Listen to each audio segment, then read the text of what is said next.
Hello दोस्तों, आप लोगों का फिर से स्वागत है हमारे चैनल शिव पुत्रस पे। मैं रितेश और हमारे प्यारे भाई अनिक के साथ आज एक नई सीरीज लेकर आए हैं जिसका नाम है हर हर महादेव।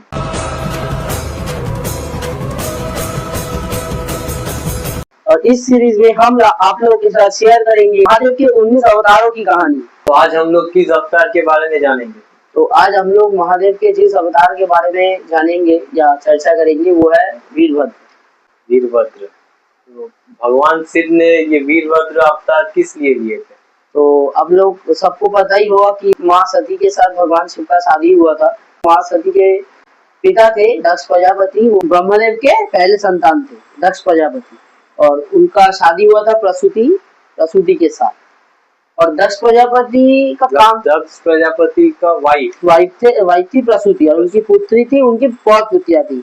उनकी जो पहली पुत्री थी वो थी माँ सती। अब माँ सती का जन्म ऐसे हुआ था कि दक्ष प्रजापति ने माँ काली का या बोलते थे माँ महाविद्या का बहुत सालों तक साधना किया और कहा कि आप मेरे घर में एक पुत्री के रूप में आइए। तो 26 संतानों के बाद, तो कन्या संतानों के बाद जो संतान हुई उन्हें, वो थी माँ सती और वो माँ का अंश थी। तो और माँ सती बचपन से ही महादेव की कहानियां सुन के बड़ी हुई थी। और दक्ष प्रजापति भी जो थे वो इसलिए इतने जरूरी थे हिंदू धर्म के, क्योंकि वो जो हवन करते थे अपने महल में, वो हवन देवताओं को शक्ति देता था और मंत्रों को भी शक्ति देता था। मतलब दक्ष प्रजापति के हवन से देवताओं को शक्ति मिलती थी, क्योंकि एक तो वो पूरे जो हम लोग के नक्षत्र है उनके देवता थे, देवता नहीं आप कह सकते हैं राजा थे, और वो उनके हवन से शक्ति मिलती। लेकिन एक दिन क्या हुआ, एक हवन में जब उन्होंने सभी देवताओं को बुलाया जिसमें महादेव थे, तो सब उनके सामने झुके, यहाँ तक कि ब्रह्मा विष्णु भी उन्हें झुक के प्रणाम किए, लेकिन महादेव ने नहीं किया। क्योंकि महादेव का ये मानना था कि मैं खुद विनाश का देखता हूँ और मैं इस सृष्टि को चलाता हूँ, तो मैं तुम्हारे सामने क्यों झुकूं। लेकिन महादेव भी विष्णु के सामने महादेव झुककर ही उन्हें प्रणाम करते थे, क्योंकि वो विष्णु को अपने आप से अलग नहीं मानते थे। तो दक्ष प्रजापति को ये बात खराब लग गई। ऐसे भी दक्ष प्रजापति महादेव को पसंद नहीं करते थे, क्योंकि दक्ष प्रजापति पहले बहुत एक निर्मल मन के राजा थे, लेकिन जैसे जैसे उनके द्वारा ये हवन होते गए और उनके अंदर अहंकार आ गया, तो वो कहते थे कि महादेव को मैं देवता नहीं मानता, क्योंकि वो शमशान में रहते हैं, भूत प्रेतों के साथ उनका वास है और नंदी के ऊपर उनकी सवारी है और वो चिता भस्म लगाते हैं, तो मैं उन्हें देव नहीं मानता, मैं उन्हें एक भिखारी मानता हूँ और आप जो मर्जी कह लें। और इसके बाद जब वो महादेव उनके सामने नहीं झुके, तो उन्हें उनके अहंकार को ठेस लगी। उन्हें ये गलत होगा कि उन्हें ठेस लगी, उनके अहंकार को ठेस लगी। तो उन्होंने सोच लिया कि मैं अब महादेव को अब से किसी भी कार्य में नहीं बुलाऊंगा। लेकिन महादेव को इससे कोई फर्क नहीं पड़ा, क्योंकि महादेव से कुछ भी छुपा नहीं है। तो जब माँ सती बड़ी हुई, उन्होंने मन ही मन महादेव को ही अपना पति मान लिया। और ये बात जब दक्ष प्रजापति को पता चली, तो उन्होंने माँ सती को बहुत डांटा। उन्होंने समझाया कि शिव तुम्हारे योग्य नहीं है। इसके बाद उन्होंने जब माँ सती का स्वयंवर किया, उसमें महादेव को नहीं बुलाया, लेकिन उन्होंने गंदा काम किया कि महादेव की एक मूर्ति बनाई और उन्हें द्वारपाल हिसाब के स्थान पर नियुक्त कर दिया। तो माँ सती ने सोचा कि अगर मैं विवाह करूंगी तो महादेव से ही करूंगी, नहीं तो मैं किसी से विवाह नहीं करूंगी। फिर जब उन्होंने मन ही मन महादेव का नाम लेते हुए वो माला फेंकी हवा में, तो वो माला स्वयं ही उस भगवान शिव की उस मूर्ति जो द्वारपाल के जगह स्थान पर नियुक्त थी, गले पर जाके लग गई। और जैसे ही वो गले पर लगी, तभी महादेव वहां पर स्वयं प्रकट हुए और माँ सती को भी अपने अर्धांगिनी रूप में मान्यता दी और अपने साथ कैलाश लेके चले गए। लेकिन जैसे ही माँ सती महादेव के साथ चली गई, उसके बाद दक्ष प्रजापति ने अपने मन से ही माँ सती को भी घृणा करना आरंभ कर दिया। ऐसे ही बहुत दिन बाद दक्ष प्रजापति ने क्या किया, एक भव्य महायज्ञ का आयोजन किया। इस यज्ञ में जहाँ पे यज्ञ हो रहा था, वहां पे सोने के स्तंभ लगे थे, चारों तरफ चंदन की लकड़ियां जल रही थी, सुगंधित माहौल था। और इसके बाद उन्होंने सब देवताओं, गंधर्व, नाग, किन्नर, नर, दक्ष, यक्ष सबको बुलाया, लेकिन महादेव को नहीं बुलाया और अपनी पुत्री को भी नहीं बुलाया। लेकिन तभी बहुत ऐसे लोग थे जिन्होंने उनका सहयोग किया और कुछ ऐसे लोग भी थे जिन्होंने उनका सहयोग नहीं किया। अब इसके बाद जब नारद मुनि से महादेव को पता चला कि ऐसा यज्ञ हुआ है और महादेव को नहीं बुलाया गया, तो महादेव ने कहा मुझे कोई चिंता नहीं। लेकिन जब माँ सती को पता चला कि मेरे पिता ने ऐसा काम किया है तो उन्हें बहुत खराब लगा और उन्होंने महादेव से कहा कि मैं अपने पिता के घर जाना चाहती हूँ। लेकिन महादेव ने कहा जहाँ पे तुम्हारा पति ना जाए और जहाँ पे तुम्हें निमंत्रण ना मिले वहां पे जाना मेरे हिसाब से उचित नहीं होगा। लेकिन माँ सती ने कहा कि एक पिता के घर जाने के लिए पुत्री को कभी भी कोई आमंत्रण की जरूरत नहीं पड़ती और महादेव के बहुत समझाने के बाद भी माँ सती वहां पे चली गई। अब जब माँ सती वहां पे पहुंची तो दक्ष प्रजापति उन्हें देखकर ही बहुत क्रोधित हुए और वो माँ सती को अपशब्द कहने लगे और महादेव को भी अपशब्द कहने लगे। बहुत देर तक अपने पति की मतलब महादेव की अपमान सहने के बाद माँ सती ने कहा कि अब बहुत हो गया पिताश्री, मैं एक पुत्री के नाते आपके पास आई थी, लेकिन आपने आते ही अपने जामाता मतलब महादेव को ये अपशब्द कहना आरंभ किया। मुझे भी कहा मैं यहाँ पर खड़ी रहकर अपने पति के बारे में अपशब्द नहीं सुन सकती और आपके बहुत सालों के तपस्या के बाद माँ के फल स्वरूप में मैंने आपके घर में जन्म लिया था, लेकिन आज के बाद से मेरा नाम आपके नाम के साथ कभी नहीं जुड़ा रहेगा और ना ही मुझे आपके द्वारा दिया गया यह मांस का शरीर चाहिए। तो माँ सती ने सोचा कि मैं अभी आत्मदाह कर लूंगी। तो जब माँ सती हवन कुंड में जाने लगी तो बहुत ऋषि थे, देवता भी थे जिन्होंने एक बार भी ये नहीं कहा कि नहीं देवी आप नहीं जा करिए, लेकिन बहुतों ने कहा, जैसे ऋषि जो दधीची थे जो बाद में जिनके हड्डियों से इंद्रदेव का वज्र बना था, उन्होंने वो यज्ञ छोड़ दिया क्योंकि वो महादेव के अनन्य भक्त थे और उन्हें कहा कि ये अनर्थ मैं होते हुए नहीं होने दूंगा। ब्रह्मदेव ने भी कहा कि तुम जिसके साथ लड़ रहे हो वो शक्ति असीम है। नारायण ने ये दक्ष को वचन दिया था कि कुछ भी हो जाए इस यज्ञ की रक्षा नारायण स्वयं करेंगे और इसलिए नारायण ने अपनी नारायणी सेना को महल के बाहर तैनात रखा था। अब नारायण ने भी समझाया कि ऐसा आप मत करिए, लेकिन दक्ष नहीं माने और माँ सती जब हवन में कूदी, अब वो स्वयं माँ जगदम्बा की रूप थी, इसलिए अग्निदेव ने एक अंश के साथ बाहर आए और कहा मैं आपको नहीं जला सकता, मुझ में वैसा तेज नहीं है कि मैं आपको स्पर्श करके जला दूं। तब माँ सती ने क्या किया, अपने मन से ही एक ऊर्जा प्रकट की जिसमें अपने मन से उन्होंने ज्वाला प्रकट किया और उसी अग्नि में माँ सती ने आत्मदाह कर दिया। अब इस खबर से अनजान महादेव कैलाश पर बैठे ध्यान कर रहे थे, लेकिन नारद मुनि ने आके कहा, जब उन्हें ये संवाद किया तो शांत और निर्मल महादेव के अंदर से ज्वाला उभर पड़ी और उन्होंने जब अपना त्रिनेत्र खोला तब सृष्टि में प्रलय आ गया और फिर उन्होंने तांडव करना आरंभ किया और उनके तांडव से कैलाश के पर्वत फटने लगे और पूरे संसार में प्रलय का एक वातावरण हो गया। फिर इसके बाद उन्होंने अपने सर से 2 जटाएं काढ़ी और उन्हें पत्थर पे जोर से पटका और उन 2 जटाओं से एक से माँ भद्रकाली और एक से वीरभद्र प्रकट हुए।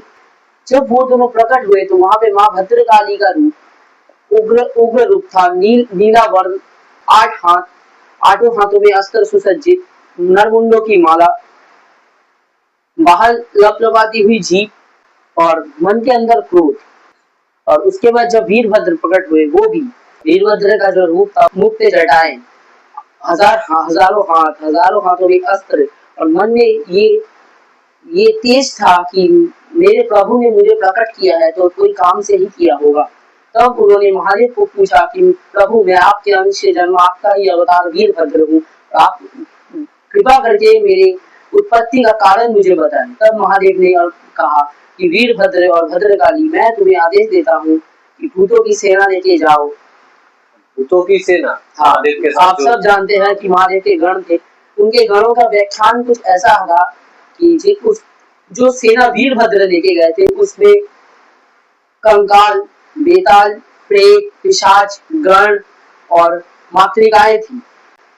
फिर उन्हें कहा इन सेनाओं को ले जाओ और दक्ष का विनाश करो, और जिसने भी वहां पे खड़े होके मेरी सती का अपमान देखा है और कुछ नहीं कहा, उस उनका भी विनाश करके और नहीं तो उन्हें दंडित करके तुम मेरे पास वापिस आओ और शीघ्र। फिर जब जब वहां पे वीरभद्र वहां से निकले और जैसे ही वो यज्ञ स्थल पर पहुंचे, सुसज्जित और सुगंध से लिपटा यज्ञ स्थल अचानक से शमशान बन गया।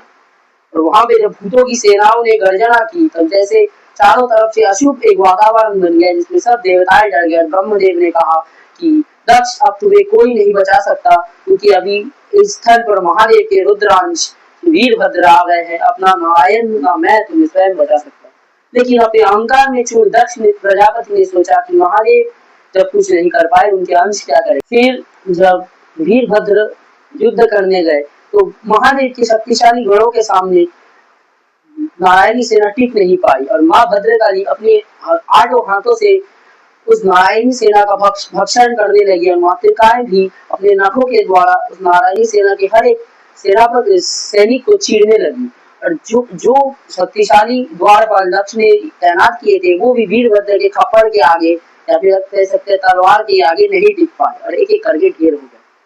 जैसे ही वो यज्ञ स्थल के अंदर घुसे तब सब ने देखा कि यहाँ पर प्रलय आ चुका है, अब उन्हें कोई नहीं बचा सकता। सबसे पहले जब वो गए तो क्योंकि देवताओं ने दक्ष प्रजापति को वचन दिया था तो उन्हें युद्ध करना ही पड़ा।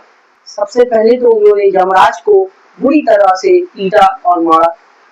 उसके बाद उन्होंने इंद्रदेव को अपने पैरों तले रौंद डाला और फिर उन्होंने जब अग्निदेव को देखा तो उन्होंने कहा तुम अग्नि हो, तुम में सामर्थ्य है, तुम कुछ चाहे तो आज दक्ष को जलाकर यहाँ पे भस्म कर सकते थे, लेकिन तुमने नहीं किया। तुमने माँ का अपमान देखा और उन्हें जलते हुए देखा, इसलिए मैं तुम्हें भी दंडित करूंगा। तो उन्होंने अग्निदेव के हाथ काट दिए। वीरभद्र ने अग्निदेव के हाथ काट दिए। फिर जब वो आप बढ़े तो वरुण, कुबेर, ईशान सारे देवता भी उनके सामने नहीं टिक पाए, क्योंकि वो महादेव के अंश थे। इसके बाद भृगु ऋषि जो थे वो एकमात्र ऋषि थे जिन्होंने यज्ञ जारी रखने लगे। इसलिए भूत जो गण थे उनको वीरभद्र ने कुछ नहीं किया, लेकिन जो भूत गण थे उन्होंने भृगु ऋषि की दाढ़ी पकड़कर फाड़ दी। फिर जब वीरभद्र और देवताओं को ढूंढने लगे तो उनके सामने माँ सरस्वती आई। तो उन्होंने माँ सरस्वती को वही कहा कि आप वाणी की देवी हैं, आप चाहती तो दक्ष प्रजापति के मुख में बैठकर उनकी वाणी रोक सकती थी ताकि वो महादेव का अपमान ना करे, लेकिन आपने वैसा नहीं किया, इसलिए मैं आपको भी दंडित करूंगा। और उन्होंने माँ सरस्वती की नाक काट दी। वीरभद्र ने नाक काट दी। फिर जब वो आगे बढ़े उनके सामने 2 आदित्य आए, एक भग और एक मृत्य। उन्होंने भग की आंखें अंदर घुसा दी अपने उंगलियों से और मृत्य की आंखें निकाल दी। फिर उनके सामने और एक आदित्य है जिनका नाम था कुशाना। कुशाना ने कहा कि तुम्हारे अंदर भी बहुत जोर था, तुम अगर लड़ नहीं पाते लेकिन तुम रोक पाते, तुमने वो भी नहीं किया, इसलिए मैं तुम्हें भी दंडित करूंगा। और ऐसे ही उन्होंने अपने हाथ वीरभद्र ने कुशाना के मुंह के अंदर डाले और उनका जबड़ा दांतों सहित बाहर निकाल लिया। पूरा मुंह का जबड़ा निकाल लिया। फिर उनसे लड़ने जब स्वयं विष्णु आए तो वीरभद्र उनके सामने नतमस्तक हुए और कहा प्रभु, आप मेरे प्रभु के आराध्य हैं, मैं आप पर अस्त्र नहीं उठाऊंगा, आप कृपया करके हट जाइए। तब विष्णु ने कहा वीरभद्र, मैं भी तुम पर अस्त्र नहीं उठाना चाहता, लेकिन क्योंकि मैंने दक्ष को वचन दिया है तो मुझे तुम्हारे ऊपर अस्त्र उठाना होगा। तो विष्णु ने अपना सुदर्शन चक्र वीरभद्र के ऊपर छोड़ा, लेकिन वीरभद्र महादेव का रुद्र अंश होते हुए उन्होंने भगवान विष्णु के सुदर्शन चक्र को निगल दिया। और फिर जब वो अंत में जब वो दक्ष प्रजापति के सामने गए और उन्होंने दक्ष को देखा, तब उन्होंने कहा कि हे पापी, तुमने महादेव का अपमान किया, लेकिन तुमने जिस जगदम्बा को अपने घर बुलाया था तुमने उसका भी नाश किया, तुम्हें जिंदा रहने का कोई अधिकार नहीं। फिर उन्होंने एक हाथ से दक्ष प्रजापति का सर पकड़ा और अपने खड़क से उनके सर को उनके शरीर से अलग कर दिया और फिर उनके सर को उसी यज्ञ के अग्नि में डाल दिया। और ऐसे ही करके दक्ष के मृत्यु के बाद पूरा यज्ञ स्थल एक श्मशान में बदल गया और वहां पे सिर्फ मातम छाने लगा। फिर जैसे ही दक्ष का अंत हुआ, भद्रकाली और भूतगण शांत हो गए, लेकिन वीरभद्र शांत नहीं होना चाहते थे, क्योंकि उनके अंदर मां सती का अपमान उनके आंखों के सामने झलक रहा था। इसलिए वो और पापियों को ढूंढते हुए, क्योंकि बहुत लोग भाग गए थे, तो सबको ढूंढते हुए मारने के लिए निकल गए। लेकिन ऐसे अगर चलता रहता तो वीरभद्र एक समय पर पूरे सृष्टि को खत्म कर देते। इसलिए माँ भद्रकाली ने सोचा कि मैं शक्ति हूँ और वो शिव है।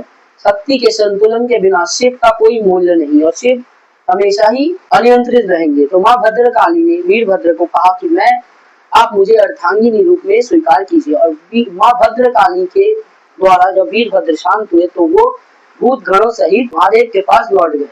जैसे ही महादेव और महादेव की इतने इस घटना के दौरान, जितने देर में ये घटना हो रहा था, तब तक महादेव तांडव किए जा रहे थे। जब वीरभद्र कैलाश पहुंचे तो उन्होंने देखा कि आधा कैलाश महादेव के क्रोध में जल चुका है। और जब उन्होंने महादेव को कहा कि महादेव दक्ष शांत हो गया, तो महादेव रोते हुए वहां पर पहुंचे। और जब वहां पर पहुंचे, उन्होंने सबसे पहले तो अर्ध जले हुए मां के शरीर को उठाया और रोने लगे कि मैंने तुम्हें मना किया था, लेकिन तुमने मेरी बात नहीं सुनी, और देखो तुम्हें क्या हो गया, अब मैं कैसे रहूंगा तुम्हारे बिना। तो आप सोच सकते हैं, जिस महादेव को आज हम वैरागी कहते हैं, जिन्हें किसी चीज की जरूरत की, जो एक बेलपत्र पर खुश है, वो भी प्रेम, मतलब जो ऐसा एक तत्व है, उसके लिए स्वयं महादेव भी आज रोने लगे। फिर देवता ने कहा कि महादेव दक्ष तो नहीं रहा, लेकिन ये जो कार्य आपके साथ हुआ है, ये दक्ष नहीं, उसका अहंकार ने किया है। और दक्ष की अभी भी 26 कन्याएं हैं, उसकी अर्धांगिनी प्रसूति है। और प्रसूति तब दक्ष के मस्तकहीन देहों को पकड़ के रो रही थी। तब महादेव ने कहा कि उसकी अगर कोई गलती नहीं तो मेरी सती की क्या गलती थी इसमें। फिर उन्होंने निर्मल, और जैसे कि हम लोग सब जानते हैं कि महादेव आशुतोष है, वो किसी के आंसू नहीं देख सकते, तो उन्होंने अपने आप को दर्द में होते हुए भी प्रसूति को कहा कि मैं तुम्हारे पति को फिर से जीवन दान दूंगा। लेकिन जब वो दक्ष का सर ढूंढने लगे तो उन्हें पता चला कि वीरभद्र ने उनके सर को पहले ही खत्म कर दिया है या नष्ट कर दिया है।